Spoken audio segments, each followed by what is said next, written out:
Hola, buenas tardes, esto es Daily Tenent de Politicast. Hoy es jueves 28 de mayo de 2020, son las 7 de la tarde y arrancamos.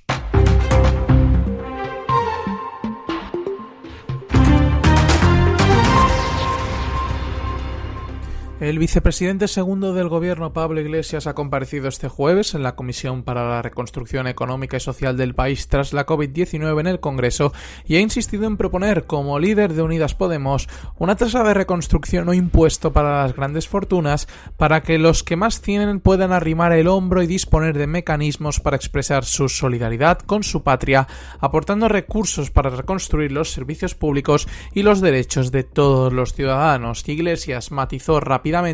que esa idea no era un plan compartido ya por todo el gobierno de coalición con el PSOE y hasta asumió que no le debía corresponder a él detallar los aspectos concretos de esa propuesta. Me gustaría detenerme en una cuestión que este gobierno considera absolutamente fundamental, tal y como se recoge en el programa del gobierno de coalición. La necesidad de reconstruir la justicia fiscal y dotarnos de instrumentos de recaudación eficaces, tal y como marca nuestra Constitución, que nos permitan sostener el escudo social y reconstruir la economía. Hay que dejar atrás las amnistías fiscales a los defraudadores, la progresiva supresión de impuestos a los más ricos y los privilegios fiscales que permiten a las grandes empresas y al sector financiero aportar menos de lo que les correspondería. Esta propuesta, como recordamos, está dentro del acuerdo que hay entre PSOE y Unidas Podemos para el gobierno de coalición y lo ha lanzado básicamente para intentar saber y sondear la posición de los demás partidos. Concluyó con bastante énfasis que sin esa nueva tasa y sin otro sistema fiscal más progresivo no sería posible la reconstrucción de los sistemas públicos sanitarios y del bienestar social. El impuesto ya cuenta con apoyos de los partidos más pequeños de la Cámara, como es el caso del Partido Regionalista Cántabro, el BNG o Compromís. PP y Vox han asegurado que esas ideas son pura ideología, precisamente, y un poquito de off-topic ante esta situación, tras el rifirrafe entre Cayetana Álvarez de Toledo y Pablo Iglesias en el Congreso ayer miércoles, en la que el portavoz del PP llamó terrorista al padre del vicepresidente e hijo de terrorista al propio Iglesias, el padre de Pablo Iglesias ha anunciado medidas legales contra la portavoz del PP. El gobierno cree que la situación tras la destitución del coronel Pérez de los Cobos es un pulso de algunos mandos de la Guardia Civil contra Fernando Grande Marlaska, el ministro de Interior, y por eso, pese a que en privado algunos muestran dudas por su gestión de esta crisis, el Ejecutivo en pleno decidió arroparlo en un cierre de filas total. Precisamente, y como era de esperar, Fernando Grande Marlaska y Pablo Iglesias representan los dos sectores del gobierno de coalición muy alejados. El vicepresidente segundo viene del comunismo, del activismo antiglobalización y del 15M, mientras que el ministro de Interior fue un destacado juez de la Audiencia Nacional cercano a sectores conservadores, propuesto por el PP incluso para el Consejo General del Poder Judicial. Ambos han tenido tensiones importantes en los últimos meses por la política de inmigración, por ejemplo, sobre la cual tiene una visión casi antagónica. Sin embargo, fue Iglesias el ministro que más apoyó a Marlaska ante esta situación. En el Ejecutivo hay una creciente preocupación con el ambiente de tensión contra el gobierno que se está calentando no solo en la oposición de PP y Vox, a lo que era esperable, sino también en algunos sectores de la justicia, de la Guardia Civil o de la policía. A nadie le sorprende que estos tres mundos decisivos del Estado estén dominados por los conservadores. Siempre ha sido así, pero sí preocupa que cada vez haya una parte más radical, que es la que sobre todo representa Vox, y tenga un peso creciente en algunas de estas instituciones claves, según varios ministros han podido confirmar al diario El País, que también confirma que Marlaska no va a aceptar ningún tipo de pulso y que la situación en la Guardia Civil no está ni mucho menos tranquila. Precisamente hoy tenemos que volver a hablar de la magistrada que está investigando toda esta situación del 8M y del gobierno. Carmen Rodríguez Medel ha dictado este miércoles un nuevo escrito donde muestra su sorpresa por la petición del aplazamiento del juicio que había pedido ayer la Abogacía del Estado por falta de pruebas. La instructora considera llamativo que la Abogacía diga que necesita tiempo para informarse y le reprocha que desde el 21 de abril se le notificó que podía pasar por el juzgado para recoger la documentación del caso. De momento, el único imputado es José Manuel Franco, el delegado del gobierno en Madrid, al que se le atribuye un delito de prevaricación. Rodríguez Medel lo citó a declarar el próximo 5 de junio, pero tras la petición de aplazamiento por parte de la Abogacía del Estado, Rosa María Seoane a la cabeza, ha aceptado aplazarlo al día 10 de junio. En esta causa abierta el pasado 23 de marzo, tras la presentación de una denuncia de un particular, la magistrada investiga la celebración de manifestaciones en la Comunidad de Madrid durante la fase de expansión del coronavirus, entre otras, la marcha feminista del 8M. La magistrada quiere saber si se permitieron esas concentraciones cuando ya se contaba con suficientes datos para prohibirlas legalmente por razones sanitarias.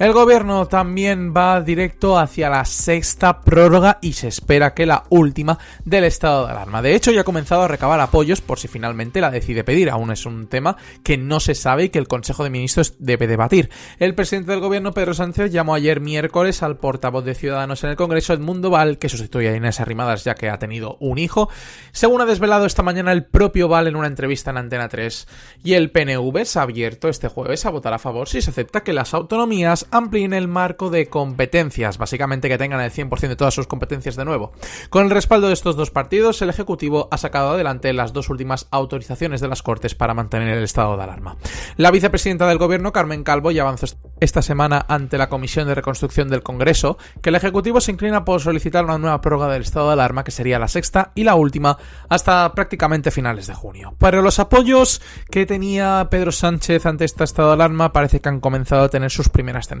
sobre todo con el PNV tras el acuerdo con EH Bildu para derogar la reforma laboral. Parece que empiezan a superarse a fuerza de atender sus peticiones. El traspaso al País Vasco y Navarra de la gestión del ingreso mínimo vital, que el Consejo de Ministros aprobará mañana viernes, y negociada desde hace días con el presidente Antonio Ortuza, ha contribuido a curar la herida y parece que el PNV sí que votaría a favor de una nueva prórroga. En declaraciones esta mañana a la cadena SER, el presidente del PNV, Ortuza, se ha mostrado dispuesto a apoyar una última prórroga siempre y cuando el gobierno retorne las competencias a las comunidades autónomas.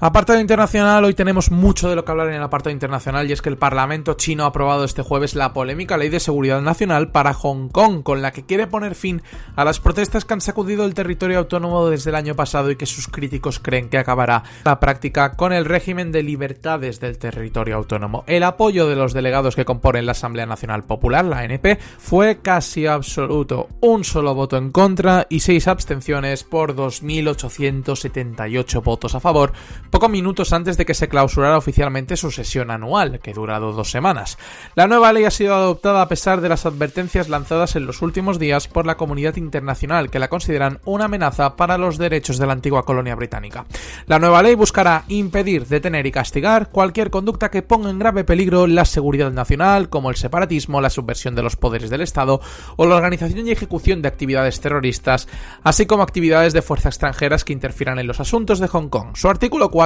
es uno de los más polémicos, al abrir el camino a que la policía secreta china pueda operar oficialmente en el territorio autónomo. Es decir, la nueva ley permite a Pekín emplear en Hong Kong las medidas de seguridad que ya aplica en el resto del país, con más poderes para frenar disidencias. La medida, que cuenta con el respaldo del gobierno autónomo de Hong Kong, ha recibido la condena de las organizaciones pro derechos humanos y ha profundizado mucho más la brecha entre China y Estados Unidos. El secretario de Estado de Estados Unidos, Mike Pompeo, anunció el miércoles que ha comunicado al Congreso que el Departamento de Estado ya no considera que Hong Kong disponga de autonomía de China. La declaración abre el camino para que la Casa Blanca imponga nuevas sanciones. Y cuando todo parecía estar bajo control, Corea del Sur ha tenido que dar marcha atrás. El país asiático, uno de los más exitosos a la hora de contener la pandemia del coronavirus, ha vuelto a imponer una serie de medidas de distanciamiento social en el área metropolitana de Seúl, la más grande, ante un brote de coronavirus surgido en un centro de logística a las afueras de la capital. Las autoridades surcoreanas informaron este jueves de 79 nuevas infecciones, de las cuales 54 proceden de ese centro de logística, y es la cifra más alta desde comienzos de abril y el tercer día de subida consecutiva, lo que aviva el temor a una segunda ola de contagios. Debido al repunte, el gobierno surcoreano decidió este jueves reinstaurar algunas medidas de distanciamiento social en el área metropolitana, donde viven 25 millones de personas, básicamente la mitad de la población del país. 3 semanas después de que el pasado día 6 se levantaran muchas restricciones, las autoridades han decretado de nuevo el cierre de museos, parques y galerías de arte desde el viernes durante al menos 2 semanas. Asimismo, han pedido a las compañías que vuelvan a recomendar el teletrabajo y exhortado a los ciudadanos que eviten a socializar en lugares como bares y restaurantes, aunque de momento seguirán abiertos.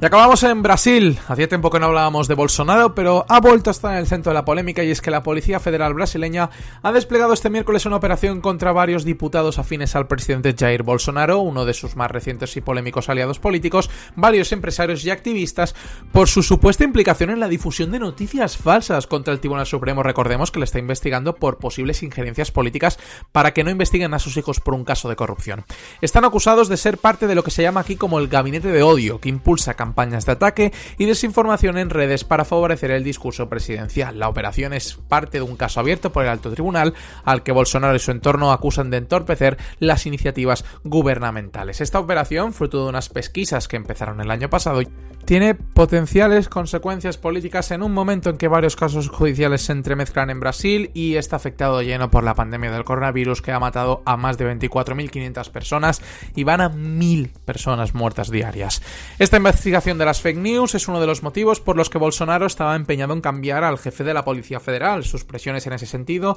llevaron a la dimisión, como todos saben, del ex juez Sergio Moro como ministro el mes pasado, uno de los más populares, ya que las acusaciones con las que se despidió de Bolsonaro se hayan convertido en una investigación por injerencias políticas. Y hasta aquí un nuevo Daily Ten, es el del jueves 28 de mayo de 2020. Muchas gracias a todos por escucharnos.